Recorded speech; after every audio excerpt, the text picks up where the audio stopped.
والسلام على سید الانبیاء والمرسلین ابی القاسم محمد اللهم صل على محمد وآل محمد وآلہ الطیبین الطاہرین المعصومین۔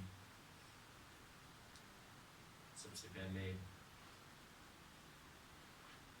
ہمارا جو دروس کا سلسلہ جاری تھا درمیان میں منقطع ہو گیا، تو اس سلسلے کو مزید انشاءاللہ آج چھٹی یا ساتویں نشست کی مناسبت سے بڑھائیں گے۔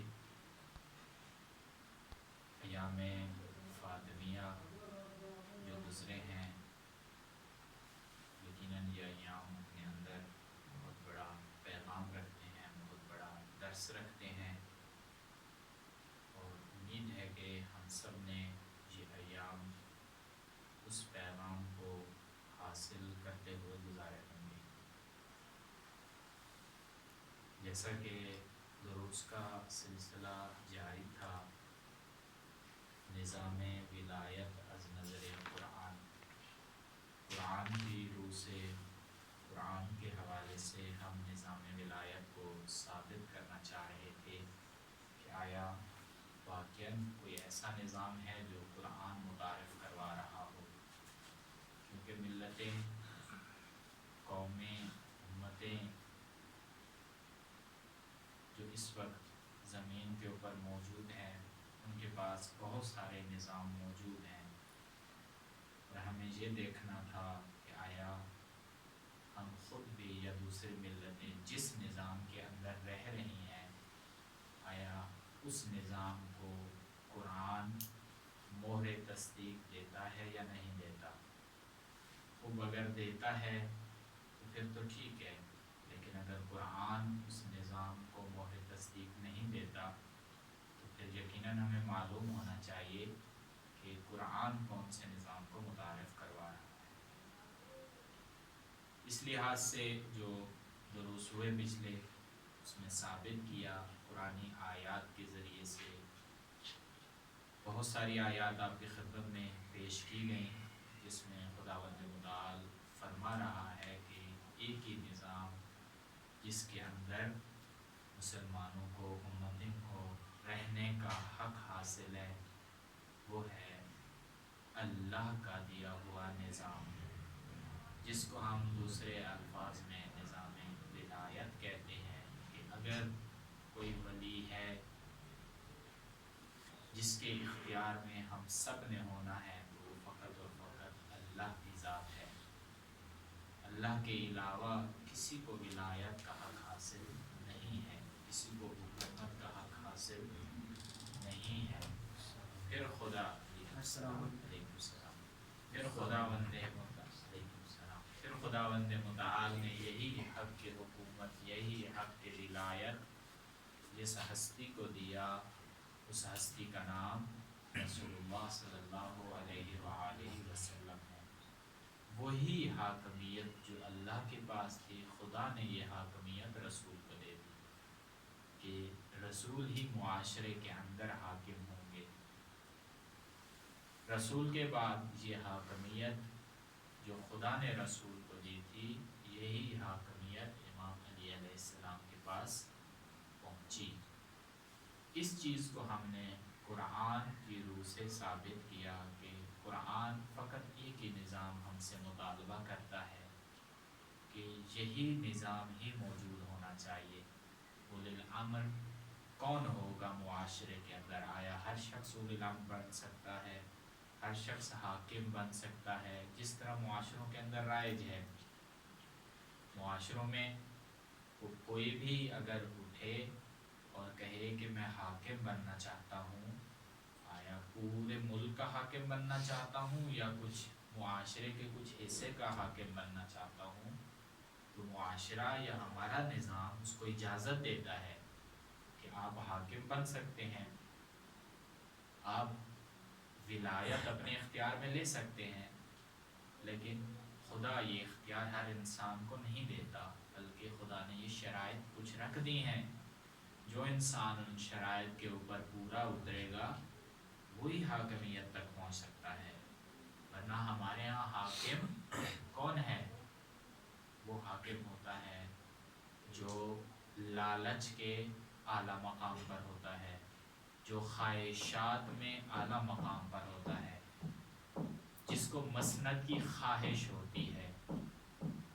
لیکن اسلام کے اندر اگر کسی کو مسند کی خواہش ہے، کسی کو مقام و مرتبے کی خواہش ہے، کسی کو منصب کی خواہش ہے، اسلام اس چیز کو رد کرتا ہے۔ اس انسان کو اپنی تربیت کرنی ہوگی، اپنے آپ کو دیکھنا ہوگا، کیوں اس کے اندر یہ خواہش منصب پیدا ہو گئی ہے، کیوں یہ مقام چاہتا ہے، کیوں یہ صدر ہو۔ ہمارے ہاں مطالبہ کرتے ہیں کہ میں صدر بنوں گا، لیکن اسلامی روح سے و شریعت کی روح سے اگر کسی کو صدارت دی جائے تو اس انسان میں منصب کی خواہش ہی نہیں ہوتی، اور اس خواہش کے نہ ہونے کی وجہ سے وہ اس مقام کو قبول کرنے کے لیے تیار نہیں ہوتا۔ کیوں؟ کیونکہ اسے معلوم ہے کہ بہت بڑی مسئولیت ہے جو میرے کندھے پر رکھی جا رہی ہے، وہ میں عیش کے لیے نہیں صدر بن رہا، بلکہ خادمیت کے اعلیٰ مقام پر پہنچ کر میں یہ کام انجام دوں گا۔ اور یقیناً خادمیت ایک مشکل کام ہے، شدید مشکل ترین کام ہے۔ کسی معاشرے کو سنبھالنا، اس کا خادم بن کر رہنا، لیکن معاشرہ بالکل الٹی ڈگر پہ ہے۔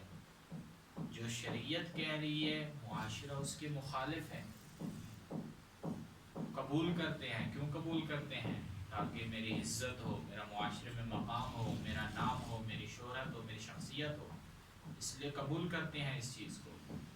جب ووٹ ہوتے ہیں تو اس وقت جتنے بھی لوگ اس ولایت کے منصب کو اپنے اختیار میں لینا چاہتے ہیں، جن کو شریعت نے نہیں دیا لیکن انسانی تفویض کے ذریعے سے اس کو ہم قبول کر لیتے ہیں، حالانکہ جس نے دیا اس کو، انسان نے، اس کو بھی اللہ نے یہ حکم نہیں دیا کہ تمہارے پاس یہ اختیار موجود ہے۔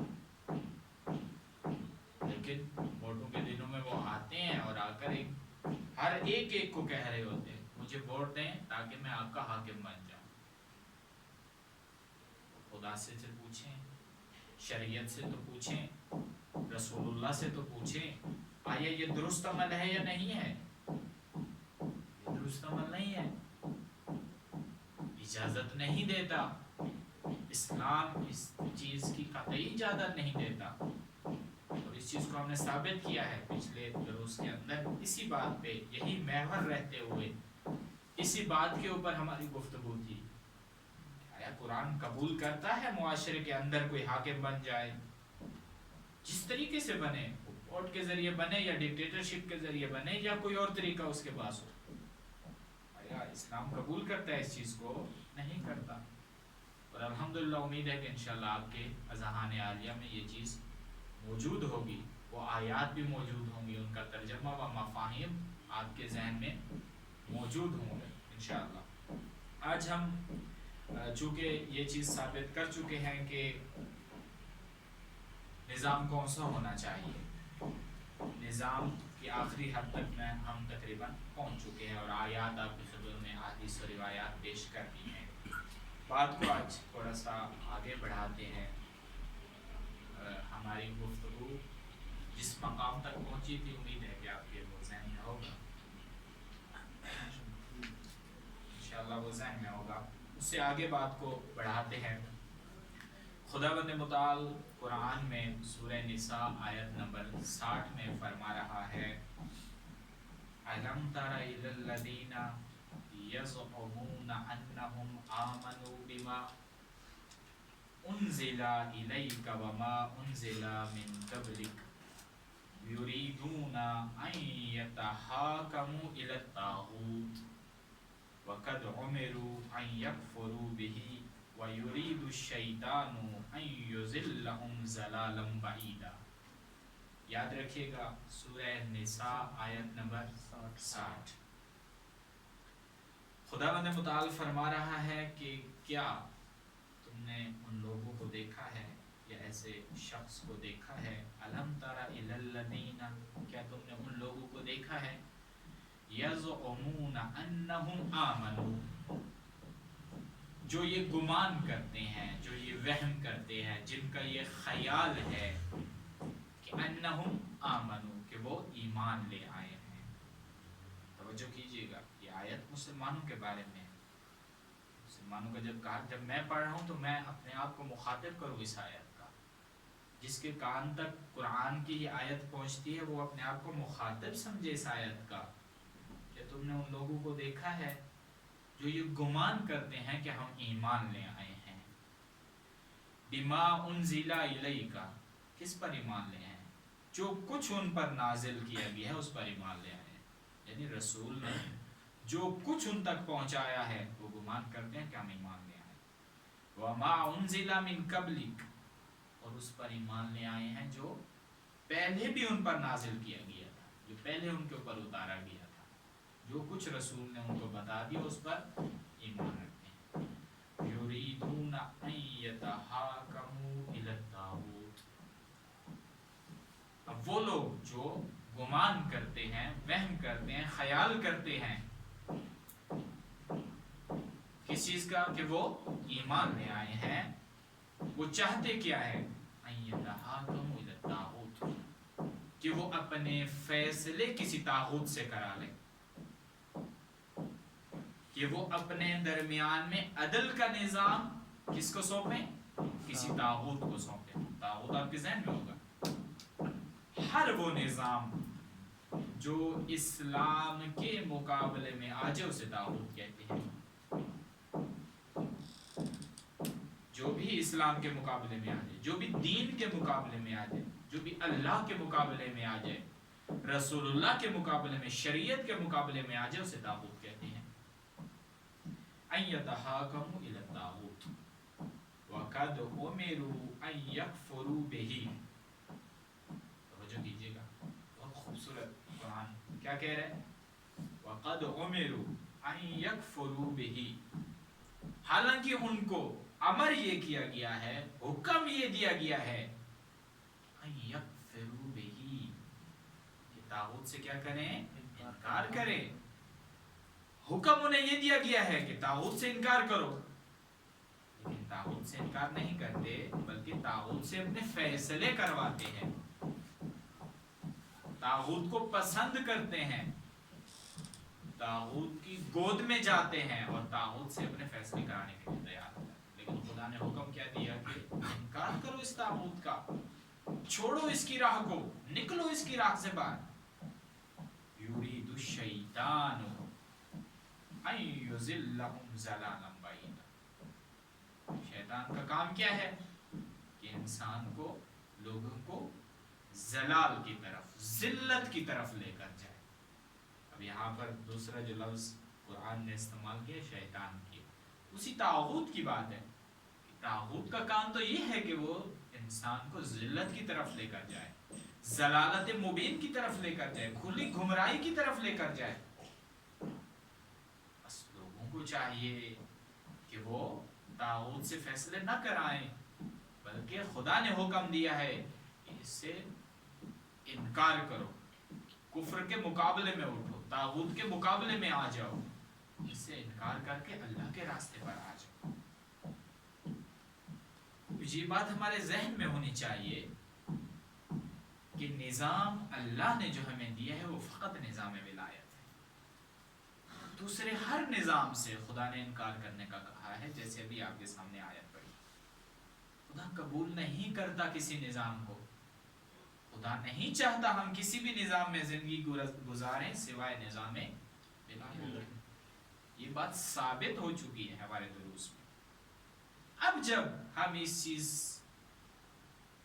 کو مان لیتے ہیں، قبول کرتے ہیں کہ فقط نظام ولایت ہے جس کے سائے میں انسان کو زندگی گزارنی ہے، جس کو معاشرے کے اندر نافذ ہونا ہے، وہ فقط نظام ولایت۔ اب جب ہم کہتے ہیں کہ نظام ولایت ہی کے سائے میں زندگی گزارنی چاہیے، یہاں پر پھر ایک بات جو ہمارے ذہن میں ہونی چاہیے وہ یہ ہے کہ نظام ولایت وہ ہم سے یہ چاہتا ہے کہ ہم ہر کام کو مشیت خدا کے مطابق انجام دیں۔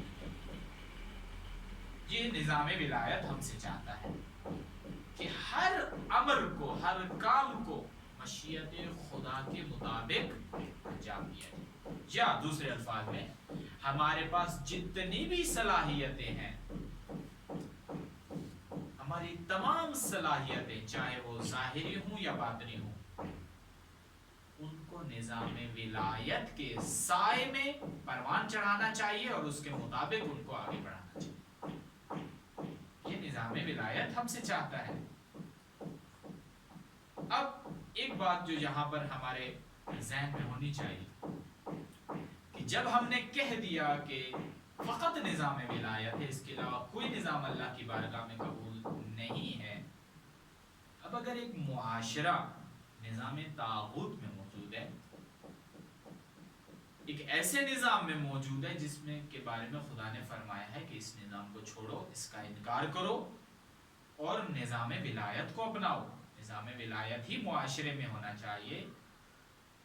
اگر کوئی معاشرہ، کوئی شخص، لوگ، امت ایسے معاشرے میں رہتے ہیں جو نظام ولایت سے عاری معاشرہ ہے، جس کے اندر کوئی اور نظام موجود ہے، وہاں پر ان لوگوں کا فریضہ کیا بنتا ہے، وہاں پر ان لوگوں کو کیا کرنا چاہیے، کون سا کام انجام دینا چاہیے، وہاں پر قرآن ہمیں متوجہ کرتا ہے کہ ان لوگوں کو اس معاشرے کو ہجرت کرنی چاہیے۔ خوب ایک لفظ میں یہاں پہ لکھ رہا ہوں،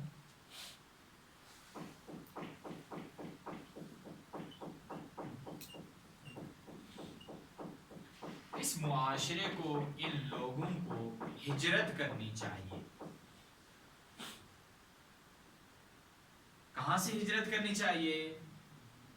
نظام طاغوت سے ہجرت کر کے نظام ولایت کی طرف۔ جب ثابت ہو گیا ہے کہ نظام ولایت ہی ہے جو نظام اللہ کی بارگاہ میں قابل قبول ہے، اس کے علاوہ کوئی نظام نہیں ہے، تو پھر وہ لوگ جو نظام طاغوت میں رہ رہے تھے ان کو ہجرت کرنی ہے تاکہ وہ نظام ولایت کی طرف قدم بڑھائیں۔ اب ہجرت کسے کہتے ہیں اور اس کی کیا ڈیٹیل ہے، اس کی کیا تشریح ہے، یہ آپ کی خدمت میں عرض کرتا ہوں۔ اب ہجرت دو قسم کی ہوتی ہے۔ پہلی ہجرت انفرادی ہجرت اور دوسری ہے اجتماعی ہجرت۔ یہ تھوڑی سی اہم بات ہے، ذرا سمجھنے کی کوشش کریں۔ انفرادی ہجرت اور اجتماعی ہجرت، عموماً ہمارے ذہنوں میں جو ہجرت کا مفہوم ہے وہ یہی ہے کہ کسی ایک علاقے کو ترک کر کے دوسرے علاقے میں منتقل ہو جانا، اس کو ہجرت کہتے ہیں۔ جیسے ہم کہتے ہیں کہ رسول اللہ نے ہجرت کی تھی، ایک علاقے کو ترک کر کے دوسرے علاقے تک چلے جاتے، یہ ظاہری ہجرت ہے اور یہ مفہوم بھی درست ہے، غلط مفہوم نہیں ہے۔ ہجرت کا معنی وسیع تر ہے، اس سے زیادہ دائرہ کار ہے جس کا جو ہجرت کا مفہوم سمجھے۔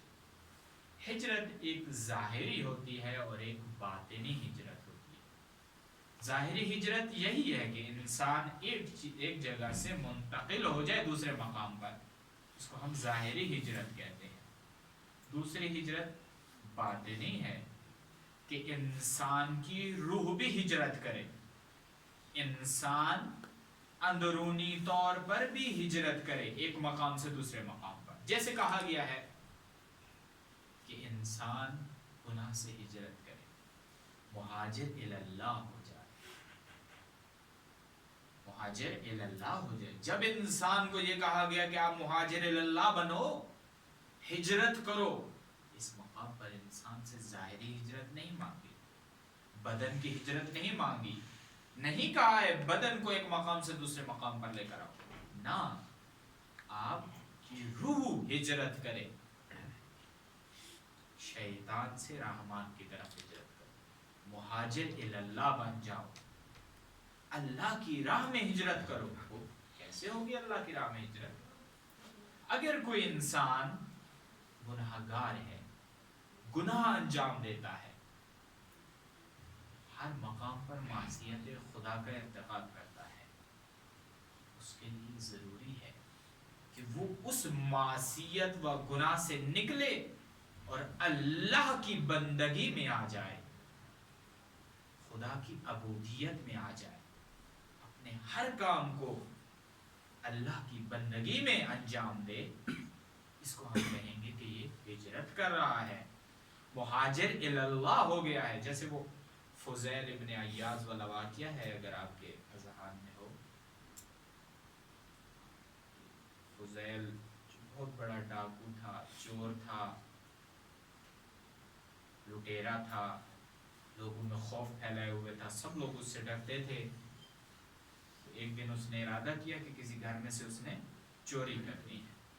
جب چوری کرنے کے لیے اس گھر میں رات کو اندھیرے میں جانے کی کوشش کر رہا تھا اور دیوار کے اوپر چڑھا تو کہیں سے اس کے کانوں میں آواز آئی، کوئی شخص تلاوت کلام الہی کر رہا تھا، تو آواز پہنچی اور وہ جو آیت پڑھ رہا تھا وہ آیت اس کے کان میں پہنچی اور اس کو ترجمہ اس کا آتا تھا، معنی وہ سمجھتا تھا کہ کیا وہ وقت نہیں آیا جب تمہارے دل اللہ کی بارگاہ میں نرم ہو جائیں۔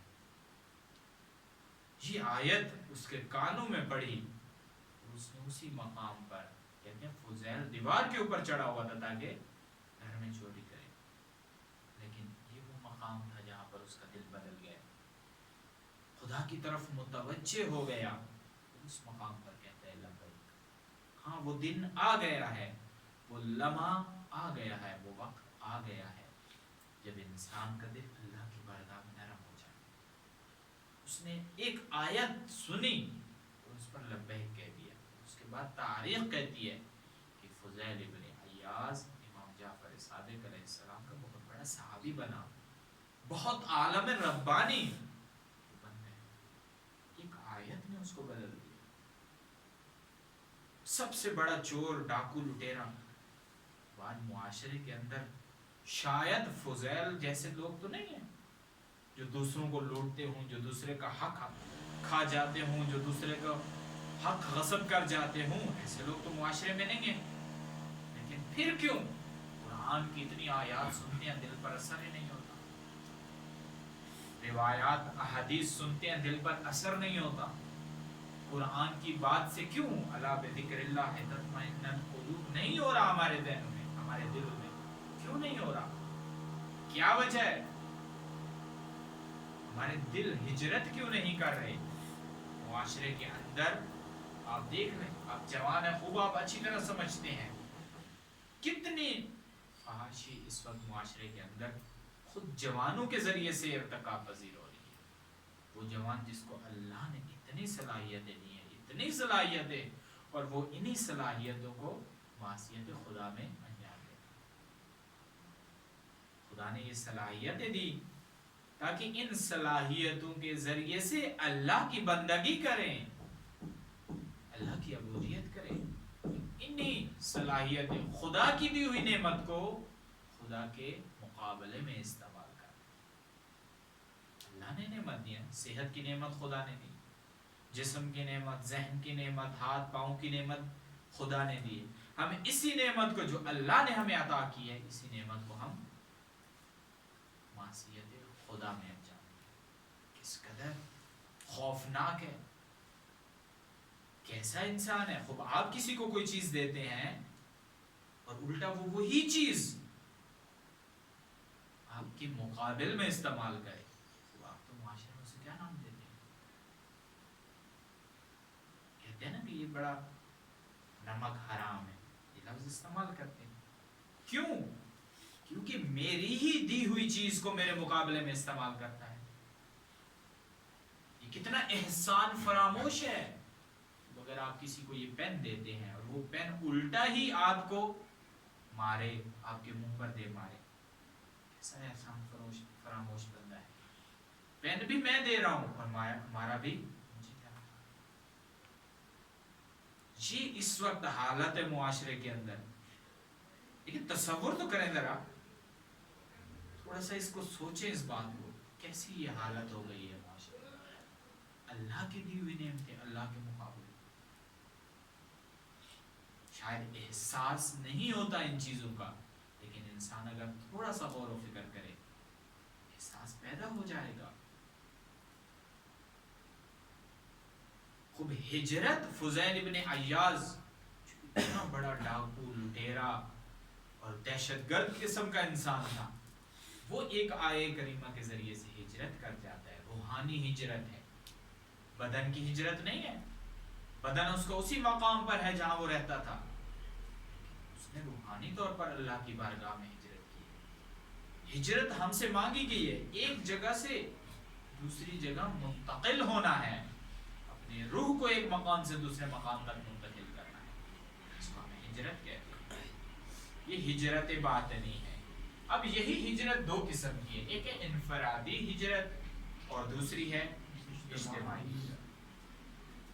خوب، اگر ہم ہجرت کا لفظ انفرادی طور پر استعمال کر رہے ہیں تو اس کا معنی یہ ہوتا ہے کہ ہر انسان مہاجر اللہ بنے، ہر انسان اکیلا اکیلا، معاشرے کی صورت میں نہیں، اکیلا انسان مہاجر اللہ بنے، اللہ کی طرف ہجرت۔ لیکن جب ہم اس ہجرت کو نظام ولایت کے ضمن میں استعمال کر رہے ہیں تو یہاں پر اس کا معنی تھوڑا سا مزید وسیع تر ہو جاتا ہے، تھوڑا سا اور وسیع ہو جاتا ہے کہ نظام ولایت کے اندر انفرادی ہجرت کیسی ہوگی اور اجتماعی ہجرت کیسی ہوگی۔ نظام ولایت کے سائے میں رہ کر انسان کس طریقے سے انفرادی ہجرت کرتا ہے، اور اسی طرح نظام طاغوت کے سائے میں رہ کر انسان کیسے ہجرت کرتا ہے۔ اب اس بات کو تھوڑا سا سمجھتے ہیں۔ اگر کوئی انسان نظام طاغوت، نظام شیطان، یعنی ہر وہ نظام جو ولایت کے نظام کے مقابل میں، اگر اس کے نیچے رہتا ہے، وہاں پر رہتے ہوئے اس انسان کی تمام صلاحیتیں جو اس کے اندر ہیں، ذہنی صلاحیت، بدنی صلاحیت، روحانی صلاحیت، تمام تر صلاحیتیں وہ اس معاشرے کے اندر ان کو نظام طاغوت کنٹرول کر رہا ہوتا ہے، وہ نظام طاغوت و نظام شیطان کے انڈر چل رہی ہوتی ہیں۔